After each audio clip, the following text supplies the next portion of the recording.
لمصلحة المنتخب الجزائري هذا ما تخطط له الفاف بشأن مباراة النيجر. لنتابع التفاصيل.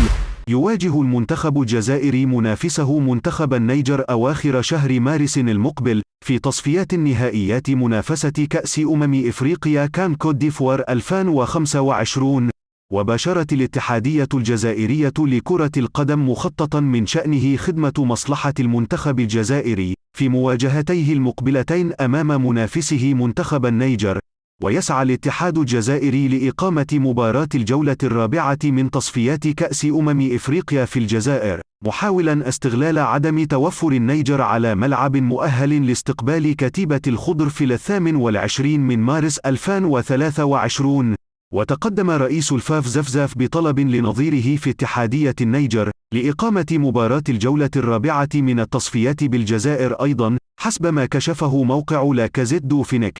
وتسعى الفاف لاستغلال عدم تأهيل ملعب نيامي لتجنب قطع المنتخب الجزائري لمسافة طويلة في سفره للعب تلك المواجهة، التي تريد الفاف احتضانها في أحد الملاعب الجزائرية حسب المصدر ذاته.